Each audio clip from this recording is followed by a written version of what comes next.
Alors que certaines entités continuent de rejeter la proposition de la mise en place d'un conseil présidentiel, des pourparlers sont en cours en vue de l'installation imminente de ces conseillers. Cependant, l'accord politique qui servira de guide aux membres du conseil présidentiel suscite des opinions diverges au sein de la classe politique. La question qui se pose est de savoir si les grands projets prévus pourront être réalisés d'ici la date butoir du 7 février 2026. De plus, étant donné sa composition disparate, il est légitime de se demander si le Conseil pourra fonctionner de manière efficace. En outre, il convient d'examiner comment la question de la sécurité sera abordée. Ces points, parmi d'autres, seront discutés avec notre invité ce soir, qui est le leader du parti politique En Avant et ancien député, Thierry Tardieu. Député Thierry Tardieu, bonsoir et bienvenue à Metro News. Bonsoir Rose Barthélemy, merci pour l'invitation. Alors vous êtes ancien député de Pétionville et également leader du parti En Avant et vous êtes avec nous ce soir pour commenter l'actualité. Nous savions que de nombreuses voix se sont élevées ces derniers temps pour dire la formule qui serait mieux de diriger cette transition. Et une formule est là aujourd'hui et les étapes commencent à être franchies. Il s'agit du Conseil présidentiel. Quelle est votre lecture par rapport à cette formule ? Bon, d'abord, il n'y a pas de formule idéale dans la situation que nous vivons. On va rappeler aux téléspectateurs que depuis le deuxième lundi du mois de janvier 2020, les autorités en place à cette époque avaient décidé de ne pas organiser des élections, ce qui fait que nous n'avons pas renouvelé notre personnel politique. Donc nous sommes rentrés dans une transition. Maintenant, quand on rentre dans une transition, faut-il bien qu'on prenne les dispositions de retourner dans la normalité constitutionnelle. Aujourd'hui, comment le faire ? Il faut cette formule et on est obligé malheureusement parce qu'on a fait de la non-organisation des élections en Haïti un sport national, on est obligé d'essayer de concevoir une formule de gouvernance. Celle à laquelle vous faites référence, c'est le Conseil présidentiel. Justement. Ce n'est pas une formule idéale, mais c'est peut-être la moins pire de celle que nous avons à notre disposition.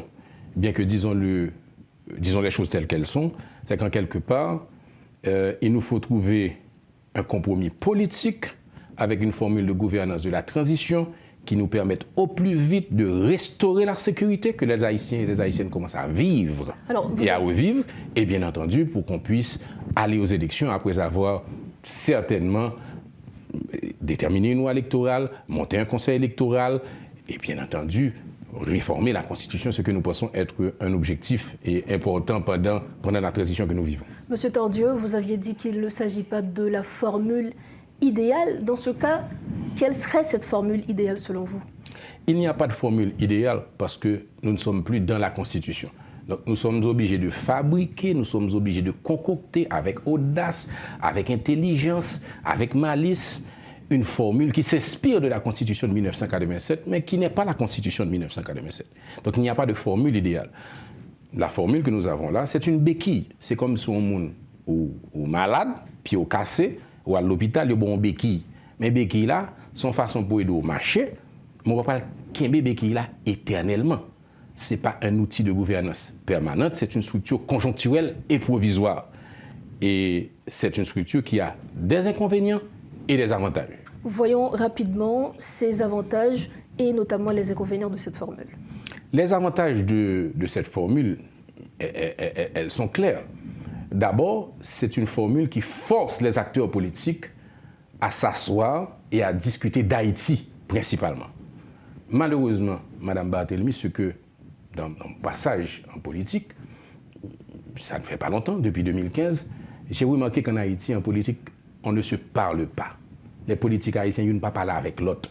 Donc, formule, ça a obligé des acteurs politiques, des acteurs société civile, chita ensemble pour regarder comment on a retiré le pays dans le trou. Ça a son avantage. Deuxième avantage, les gagnants, naturellement, leur rentrée dans la formule, il y a plusieurs partis politiques, nous sommes capables de dire que gagnants, il y a une inclusion, il y a une diversité qui est capable de permettre que gagnons légitimité à transition. Ça, c'est avantage. Mais inconvénient, il ne faut pas perdre tout. Qui s'allie? En Haïti, nous avons une culture de combat. Nous n'avons pas une culture de compromis.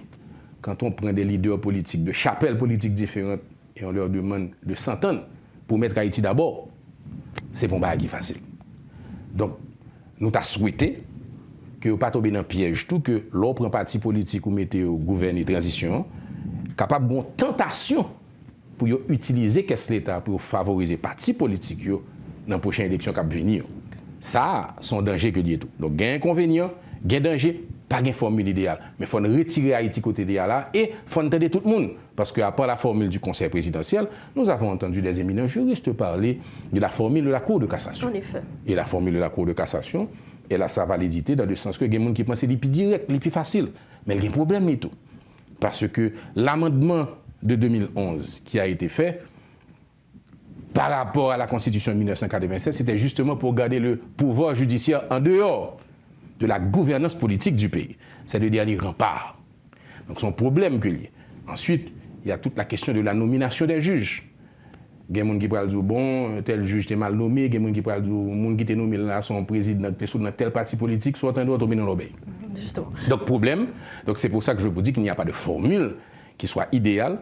Il y a malheureusement, dans la formule du Conseil présidentiel, celle qui, on va dire, est la moins pire, avec laquelle on devra faire. Mais il n'y a pas de chèque en blanc pour les partis politiques qui ont décidé de rentrer dans cette formule. Moi, votre serviteur, j'ai décidé de ne pas rentrer dans le Conseil présidentiel parce que je voulais rester fidèle à la ligne du parti qui a toujours prôné que la transition soit gouvernée par des acteurs non politiques.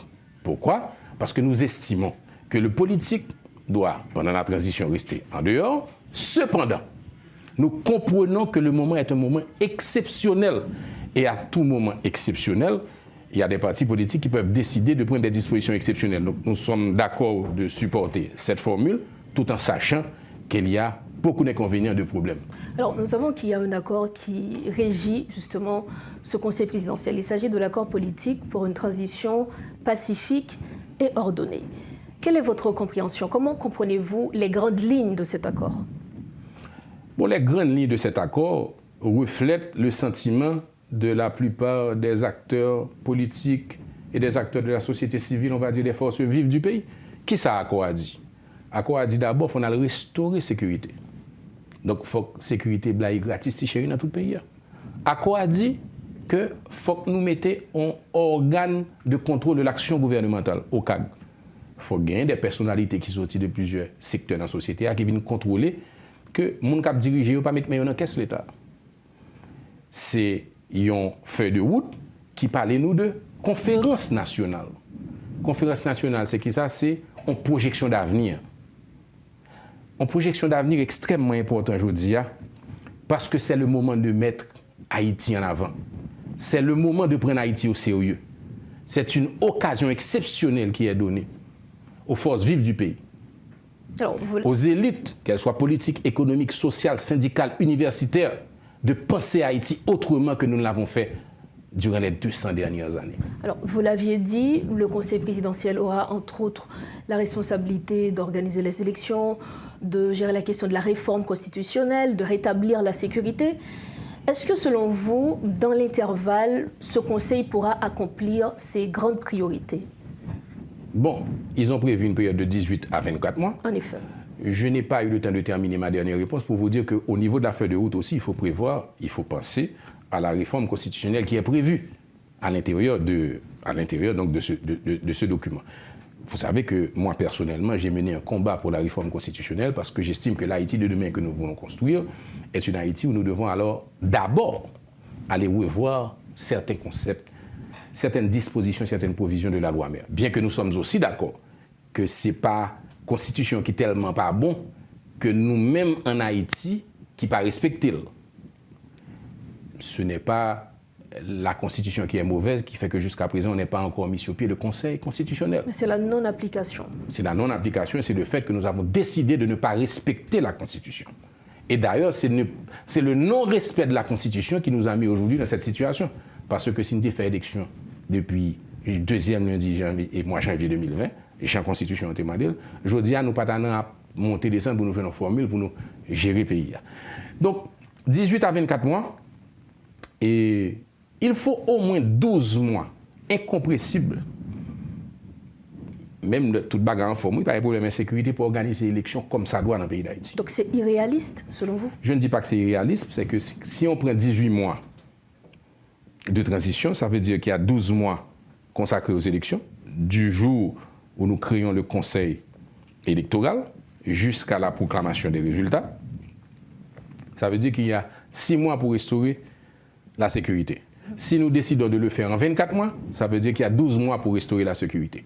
Donc il va s'agir maintenant d'avoir un projet qui soit bien ficelé et que celles et ceux qui ont la responsabilité de la transition, pas seulement le conseil présidentiel qui remplit certaines missions, mais surtout, et j'insiste, le Premier ministre qui aura la charge d'un cabinet ministériel formé de profils, de compétences, d'intégrité et qui peuvent inspirer confiance. Et lorsque je dis que nous n'allons pas donner carte blanche ou nous n'allons pas donner un chèque en blanc aux autorités qui sont issues de cet accord, nous voulons dire aussi que nous sommes très attentifs à la nomination de ce Premier ministre. Justement. Pour nous, ce Premier ministre doit remplir des conditions qui sont des conditions d'impartialité, d'objectivité, de compétence, parce qu'il doit inspirer confiance. Justement, parlant du Premier ministre, donc on allait vous demander effectivement quel serait le meilleur profil d'un homme ou d'une femme pour diriger ce gouvernement. Je dis à nous besoin Premier ministre, d'abord, qui a communiqué avec le peuple, qui a communiqué à la population. Il y a un plus gros déficit, le gouvernement Ariel Henry, c'est que pas de communication. Ariel Henry n'a pas de communiquer, il n'a pas de monter en partie.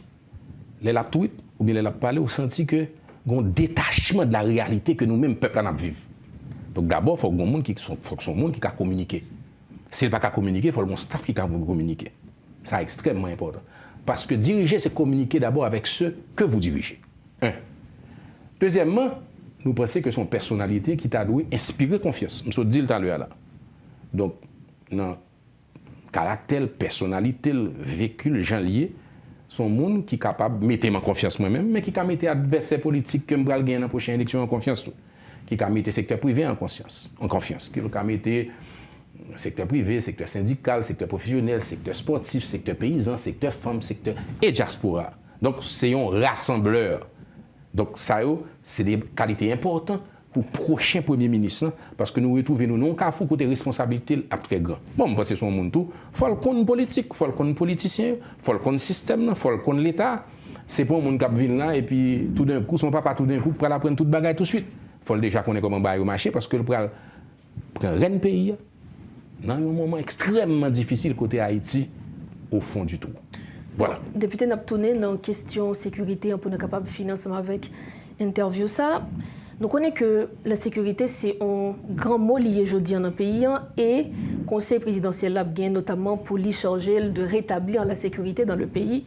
Mais qui, Jean, selon même, Conseil est capable d'aborder la question de l'insécurité en Haïti? Est-ce que c'est dialoguer avec gang tout, mettre en solution, même genre série d'acteurs prônés? Est-ce que c'est mettre forces armées d'Haïti avec la police nationale? Est-ce que c'est compter sous mission multinationale? Non? Qui Jean conseille ça à doué aborder question sécurité? D'abord, il faut remarquer que dans l'accord politique, il prévoit un Conseil national de sécurité. C'est important. Maintenant, il visé dans l'accord à tout, il y a un décret qui mettait sous pied le Conseil national de sécurité et de défense. Moi-même, je pense que c'est son erreur. Bien que le décret ça existait, dans le changé Jovenel Moïse te prendre des conditions qui ne sont pas idéales. Et il a critiqué l'empile. Il a fait le tête en bas, parce que, en fait, décret ça, il n'a pas prévoit formation et un Conseil national de sécurité et de défense. Son décret qui prévoit une agence nationale d'intelligence et dans décret ça, il y a une disposition non clause qui mettait sous pied un Conseil national de sécurité. Moi, je pense qu'on a besoin de l'autre décret qui peut mettre sous pied un Conseil national de sécurité qui lui-même pour définir une politique de sécurité qui menace la sécurité sur Haïti, qui disposition pour nous prendre, pour nous gérer menace ça. Nous pensons que c'est une tâche importante que le gouvernement pourra gagner, un Conseil national de sécurité qui pourra faire des propositions et qui pourra déterminer les moyens que nous avons besoin pour nous lutter contre l'insécurité. Parce que premier besoin, première demande du peuple haïtien, c'est pour le vivre en paix. Et pour le vivre en paix, il faut nous rétablir la sécurité. Bien entendu, à bientôt, il y a un gouvernement qui pourra le gagner pour le faire pédagogie, qui pourra le gagner pour le faire, pour le mettre sous pied, pour l'implémenter des stratégies, des politiques, des techniques, tout ça qui est possible pour nous capables de restaurer la sécurité en Haïti, pour la vie retourner, pour le business recommencer à fonctionner, pour les machines recommencer à fonctionner, pour l'économie recommencer à fonctionner, pour l'école recommencer à fonctionner, pour que la route soit débloquée et pour Haïti revive. Toute disposition, c'est des bails qui peuvent rentrer dans la responsabilité gouvernementale. Et on est très vigilant pour nous assurer que nous faisons ça pour faire. Il faut donc que les acteurs prennent leurs responsabilités afin de résoudre cette crise. Merci infiniment à vous, député Djerry Tardieu, d'avoir été avec nous. C'est à moi de vous remercier. Merci beaucoup. Voilà, c'était avec nous l'ancien député Djerry Tardieu, leader du parti En Avant. Avec lui, nous avions commenté l'actualité de ce jeudi.